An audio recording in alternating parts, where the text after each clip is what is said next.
Hello student, welcome on my channel. आज मैं आपके लिए क्लास 9th का हिंदी क्षितिज किताब से पार्ट 2 लहासा की ओर चैप्टर का क्वेश्चन आंसर लेकर आई हूँ। तो आइए देख लेते हैं इसका फर्स्ट क्वेश्चन है, थोंगला के पहले के आखिरी गांव पहुंचने पर भिखमंगे के वेश में होने के बावजूद लेखक को ठहरने के लिए उचित स्थान मिला, जबकि दूसरी यात्रा के समय भद्र वेश में भी उनको उचित स्थान नहीं दिला सका। ऐसा क्यों?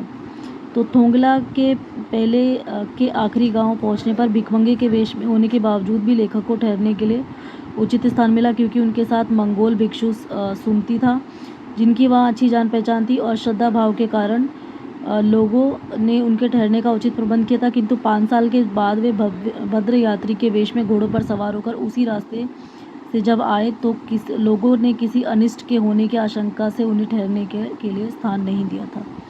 आइए देखते हैं उस समय के सेकंड क्वेश्चन को। सेकंड क्वेश्चन है, उस समय के तिब्बत में हथियार का कानून न रहने के कारण यात्रियों को किस प्रकार का भय बना रहता था? तो उस समय तिब्बत में हथियारों का कानून न होने के कारण लोग लाठी की जगह पिस्तौल और बंदूक लेकर घूमते थे, और दुर्गम घाटी और हथियारों के कानून के न होने के कारण डकैत राह चलते लोगों को पहले मारते थे और फिर बाद में उनकी तलाशी लेते थे। हर समय लोगों को अपने प्राणों पर खतरा मंडराता दिखाई देता था। क्वेश्चन नंबर 3 है, लेखक लंगकोर के मार्ग में अपने साथियों से किस कारण बिछड़ गया था?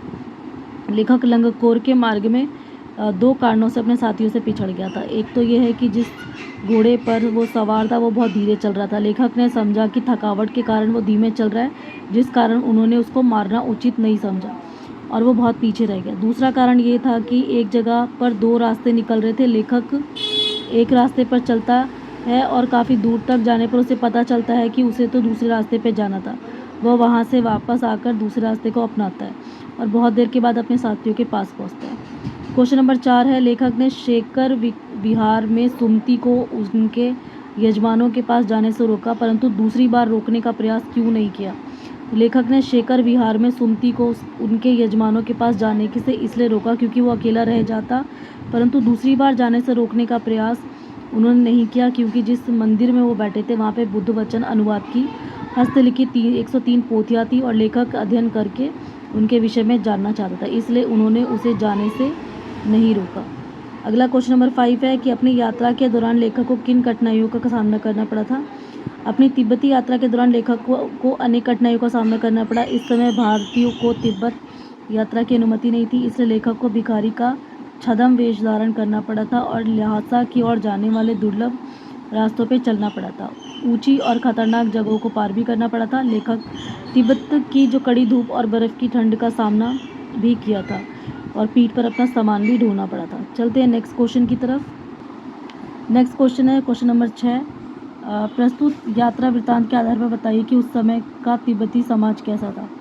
तो उसका उत्तर है, ल्हासा की ओर यात्रा वृत्तांत के आधार पर उस समय के तिब्बती समाज का पता चलता है और वहाँ सभ्य एवं एक दूसरे के प्रति समर्पित समाज था। वहाँ पे जाति पाति छुआछूत जैसी सामाजिक बुराइयाँ नहीं थी। औरतों के लिए पर्दा करने जैसा बंधन भी नहीं था।